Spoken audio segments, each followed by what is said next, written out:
Hello and welcome to our next installment, our next unit of learning pre-calculus, where we're going to start talking about trigonometry. And so what is trigonometry? Well, trigonometry is the study of angles and triangles, and you'll see functions like sine and cosine and tangent used a lot in trigonometry. It's like a intersection between geometry and algebra. It's where kind of both of those come together, and so it's both very visual and also has quite a bit of algebra to it. And so we're going to today look at the unit circle, which is a ubiquitous tool for studying trigonometry, because in some ways it's kind of like a simple starting place. A lot of things are defined in terms of the unit circle. So without further ado, let's go into our learning objectives for today. Okay, so our first learning objective is to define the unit circle. Say what is the unit circle exactly? What are some forms of the units that the unit circle definition takes on? And then determine what points are on the unit circle. Figure out distances in the XY plane. That's a little bit of an aside. And then also to sketch radii corresponding to degrees. So we're going to look at angles in the unit circle as well. And angles will have degree measure and a radius associated with it. Okay. So what is the unit circle? So the unit circle is defined to be all the points, x comma y, that are a distance of 1 unit from the origin. So they're points on the xy plane, and it's going to be a circle, so that means everything is some set distance away from a center point, and the center point is the origin, so this is 0, 0, and all the points on the unit circle are going to be one unit away. So the radius of our unit circle is 1. Okay?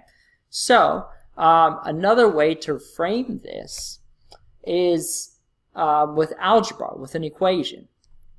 You can also say that the unit circle is a set of all points x, y that satisfy the equation x squared plus y squared equals 1. And so you can, right now you have an algebra litmus test to determine is a point on the unit circle or not. If you plug in its x and y values, you square each one, and you add them up. If it's 1, it's on the unit circle, and if it's not, it's not. If it's smaller than 1, it will be inside the unit circle. If it's more than 1, it'll be outside the unit circle. So it has to be exactly 1 for it to be on. And then geometrically, you can envision the circle as the circle with the radius 1, centered at the origin. So this would be a picture of the unit circle. You can see some points labeled on the unit circle right here. We've got 1, 0, so 1 in the x and 0 in the y. Really quickly, you can see 1, 0 should be on the unit circle if you plug in 1 and 0 for x and y. 1 squared plus 0 squared is equal to 1, which therefore says it's on the unit circle. 0, 1 is on the unit circle at the top. -1, 0 is on the unit circle to the left. 0, -1 is on the unit circle below. So each of these are kind of points on the unit circle, but then you have all of those points in between as well. So it's not just those points on the axes. So that would be our unit circle, everything that's a distance 1 away from the origin. Okay, so why is the algebra definition, or why is this equation true, x squared plus y squared equals 1? So if we draw in this picture, so we pick a point, x, y, on the unit circle, then we know the hypotenuse right here has to equal 1, because it's a distance of 1 away from the origin. So that's the definition. It's 1 unit away, so this hypotenuse is going to be 1. When we draw in that right triangle that we see here, we pick our points to be x, y, this point on the x-axis, which is x and 0 in the y, so it's a distance x over and nothing in the y. And 0, 0 is our third point for the triangle. We can see we've got this nice right triangle to work around with. And this right triangle, you can use the Pythagorean theorem with this. So from our right triangle, we have the hypotenuse is 1, and our side lengths are x and y, respectively. The horizontal side length is x, and the vertical side length is y. So if we use the Pythagorean theorem, a squared plus b squared equals c squared, we get x squared plus y squared equals 1 squared, and 1 squared is just 1. So that says that x squared plus y squared equals 1. It just falls out from the Pythagorean theorem and drawing in that right triangle. It's also true if you move your point over here as well, even if it's over in one of these other quadrants, then it still will work, because when you square each of these, even if one of them is negative, you still turn them into positive numbers and you add them up and you have to get 1. Okay, so it works no matter which quadrant you're in, because each of those side lengths are still x and y, and the radius is 1. Okay, just a brief reminder, you learned this formula back in geometry, and you possibly applied it again in your in Algebra 2, but I just want to refresh the distance formula for you. It's it's not crucial to understanding trigonometry, but it's a reminder of some math that you've done a long time ago around the Pythagorean theorem, and also where that equation comes from, that x squared plus y squared equals 1 as well. Okay, so if you've got a point on the xy plane with coordinates AB, I mean I could have called it xy, but I'm going to call it AB, then it will always be the square root of a squared plus b squared from the origin. That distance, this is our distance from the origin, the square root of a squared plus b squared. So to draw in the picture of what that looks like, here's a point AB over here.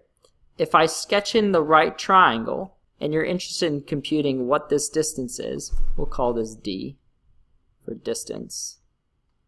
If you're interested in finding the distance there, then you would use the two side lengths. You would say, well, this is A and this is B, because to get to that point, you would go A units horizontally and B units vertically. So then the two side lengths for that right triangle are going to be A and B, respectively. Then you can compute D by taking the square root of A squared plus B squared, because D squared would be A squared plus B squared. Now usually people call it C, but in this case I'm calling it distance, so I'm using D. So this length up here, the hypotenuse, is the square root of A squared plus B squared. Even more generally, if you pick any 2 points on the plane, then you can compute the distance with the Pythagorean theorem again. And the distance formula, I like writing it in this way because I think of it as change in x and change in y. But you've probably seen it like this in the past, x2 minus x1 squared plus y2 minus y1 squared. But it's just the Pythagorean theorem kind of generalized out onto the plane. So let's see this in action with this example. We have -3 and 4 over here, this point. And this point over here is 5, 2. Okay, so we're going to go ahead and draw the right triangle that makes sense to compute distance for this.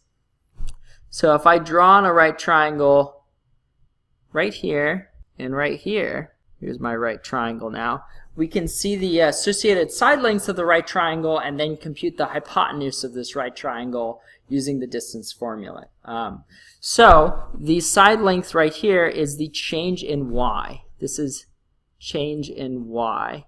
And if you look at the change in y, it's 4 minus 2, so this is a side length of 2. So over here we would have 4 minus, we'll write 4 minus 2 squared and simply over here this is just 2. Okay. So change in y is 2. And our change in x, if we were to measure it from -3 to 5, this is going to be so this is our change in x, delta x. Delta, that's what that little triangle means. It means that it's the Greek symbol delta, which is used for change oftentimes. So this is equal to 8. This is 8 because that's 5, -3 minus 5, and -3 minus 5 squared. And so this would be 8 squared. And we'd square each of these, add them together, and take the square root to compute what the distance is. So in this case, it would be whatever this is, 64 plus 4, and the square root of that, which is equal to square root of 68. Okay?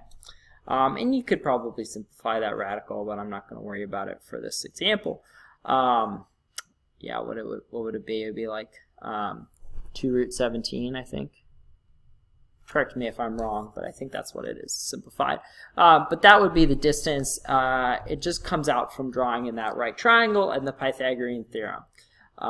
So hopefully this is a good reminder for you that, again, if you go back to that previous one, why this one makes sense, why x squared plus y squared equals 1, well, it's a distance of 1 from the origin. You want to find all the points 1 unit away from the origin. Okay? Okay, so with that aside done, let's go ahead and look at points on the unit circle, determine whether or not a point is on the unit circle. So you can use that equation as your test to see if the point is on the unit circle. So we're going to look at a bunch of points and determine which ones are on the unit circle and which ones are not. We're going to figure out if they're in or out of the unit circle and so forth. Okay, so here's 1, 2, 3, 4, 5 different points, and we're going to look at each one and put it into this equation to see if the equation holds, and if it does, it's on the unit circle. So the first one, -1, 0, is on the unit circle. So I'll just use a green check mark for the ones that are on the unit circle. -1, 0 is on the unit circle because when you square -1 and you square 0, you get 1 plus 0, which is equal to 1. So it's on the unit circle. It's a distance 1 unit away. Let's look at the next one, 3/5, -4/5. That is also on the unit circle. Boom. All right, that's on the unit circle because when we square 3/5, that gets us to 9/25. And when we square -4/5, that gets us to 16/25. And when you add 9 and 16, 9/25 and 16/25, you get 25/25, so that's equal to 1. So that's on the unit circle. 1/2, 1/2 is not on the unit circle. I'll put x's next to the ones that aren't. So that's not on the unit circle. Even though when you add a half and a half, you get 1, it's not a distance of 1 away from the origin. It's actually a distance of a half from the origin. Excuse me, root 2/2 from the origin. So let's go ahead and see. We can compute the distance, but I just want to know if it's on the unit circle or not. 1/2 squared plus 1/2 squared is equal to 1/4 plus 1/4, and 1/4 plus 1/4 is 1/2, and that's not equal to 1. That's less than 1. Okay, so that's not on the unit circle. -√10/10, -3√10/10 is on the unit circle. Okay, so this one is on the unit circle. Why is that one on the unit circle? Well, let's go ahead and plug it in for x and y. -√10/10, we're going to square this one. We're going to square the other one, -3√10/10, so it's square each x and y. Squaring -√10/10, that gets me to 10 from root 10 squared over 100. So that's the first number. Squaring 3√10/10, let's just do it out because it's good practice to see this squared.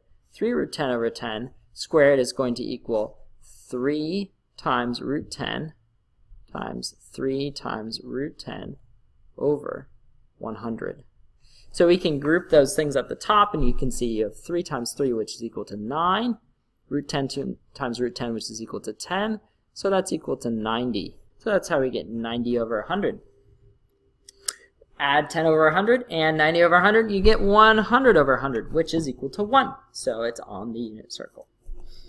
And then lastly, 1/4 negative 3/4 is not on the unit circle.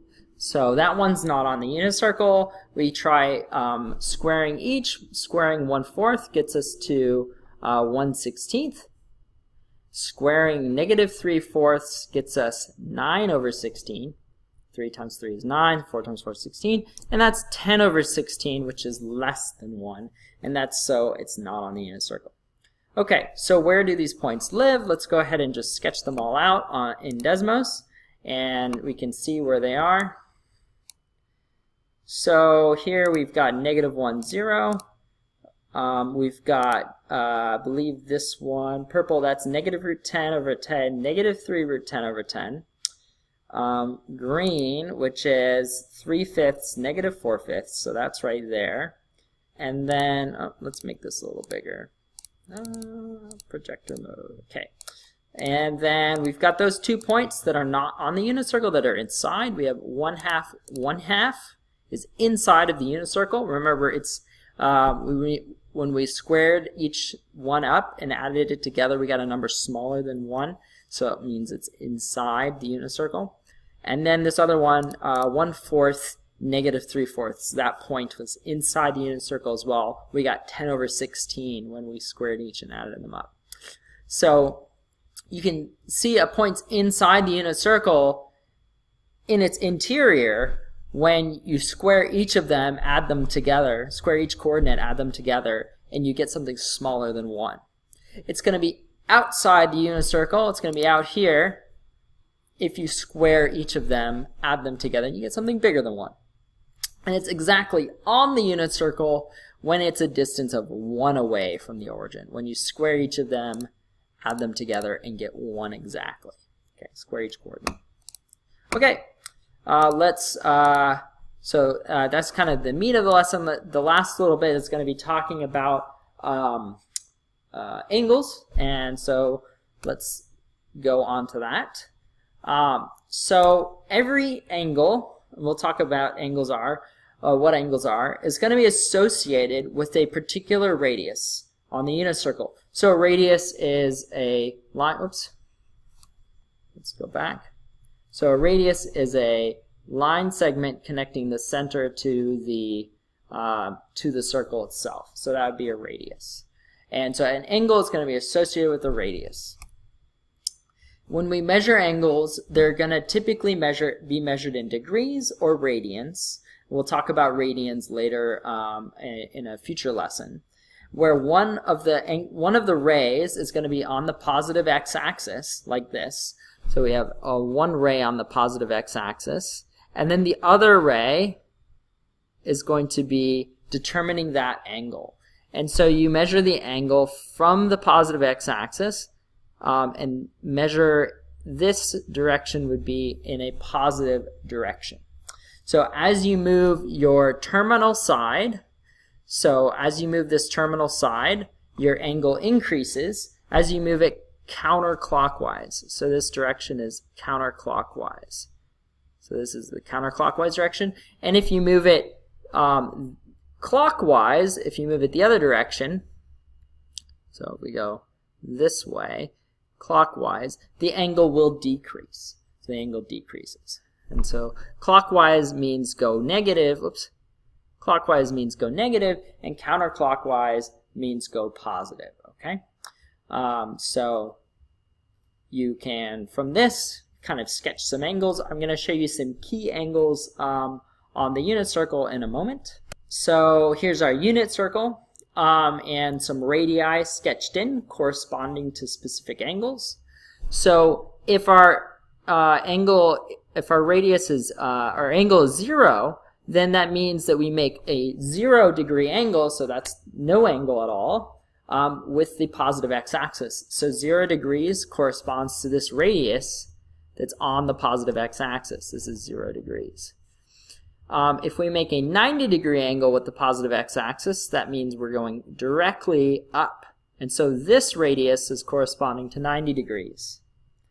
And then if we were to go halfway in between, halfway in between 0 and 90, so if we were to go, this is halfway, so if we were going to go halfway between 0 and 90, we are at a 45-degree angle. If we were to go 1/3 of the way, we're at a 30-degree angle. If we were to go 2/3 of the way to 90, we're at a 60-degree angle. So these are kind of special angles.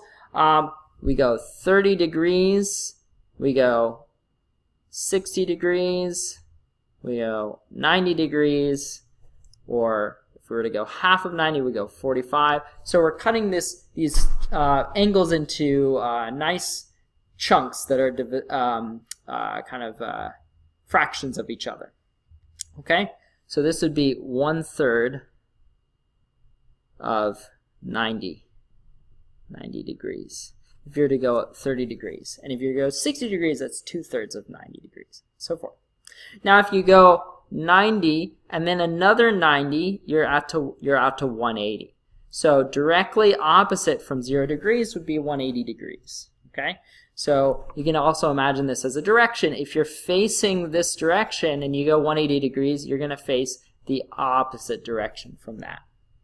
We have the ones that are in between 180 and 90, like 120, 135, and 150. You can see that these are, again, you're just adding on 30 degrees or 45 degrees from 90. So this is an angle increase. This goes by 30 degrees from 90, and then this one goes by 60 degrees. And the one in between goes by 45 degrees. And then we've got the ones that are down in the bottom two quadrants. We have, if we add another 90 degrees, then we're down to 270. So this radius is associated with 270 degrees. And then you have all the ones in between, like 210, 225, and 240. And then you can continue onwards. And when you get all the way here, you've done one full revolution. You've made it all the way around the unit circle. And so that corresponds to 360 degrees. And so 0 degrees and 360 degrees are going to be associated with the same radius. So you get the same radius for those two angles. Lastly, I want to mention that you can also count around this thing the negative direction. So this whole time we were moving counterclockwise. So we're moving counterclockwise as we move from 0 all the way around the unit circle. It's the opposite direction of a clock. A clock typically starts and moves its way, it goes to the right, whereas this way we're going, around to the left initially. So if we go the other direction, this is counting positive. If we go the other direction, we're counting negative. So we start with negative angles to begin with. So we'd have 0 degrees. If I go down to the bottom, this would be minus 90 degrees. And so negative 90 and 270 are associated with the same radius. This would be negative 45. This would be negative 30. This would be negative 60. If we keep going, this would be negative 180. This would be negative 135. Negative 120 right here. And negative 150 right here. So we can keep carrying our way around, counting negative as well. And again, there's no limit. We can make it back all the way to 0. And if we make it back to this point, we're at negative 360 degrees. And so negative 360 degrees, 0 degrees, and 360 degrees are all corresponding with the same radius. They're all going to be talking about that radius that is made with the positive x-axis. Okay, so that's drawing in various radii of the unit circle. These are the kind of ones that you'll want to memorize. These angles, they're all multiples of 30 or 45. But you can, of course, estimate ones that are in between. Like where would 100 degrees lie? Well, 100 degrees would be right in between. So let's sketch 100 degrees so that, what quadrant is that in? Well, 100 is more than 90.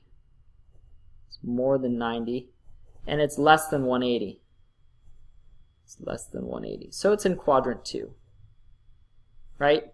So where would it be? It would be a third of the way, about a third of the way between 90 and 110. So that would be where 100 degrees is. In fact, it's exactly 1/3 of the way between 90 and 120 degrees, because it's 10 more than 90 and 20 less than 120, so it's 1/3 of the way to 120. So that'd be where 100 degrees is, and you could do this for other angles. You can estimate them as well, based off of these ones you've got that you memorize, or you remember. 90 is up, 180 is over, 270 is directly down, and so forth, and you can sketch the other ones in between. Okay, so that's the unit circle, and those are the key angles of it. And the next time we meet, we're going to look at special right triangles inside the unit circle, and we'll bring back our friend Pythagoras and some triangle stuff, and then eventually relate that to sine and cosine and tangent, but that's coming down the pipeline. For now, we just want to get used to angles and the unit circle and how those angles fit into the unit circle. So we'll practice this tomorrow in class, and I will see you then. Bye-bye.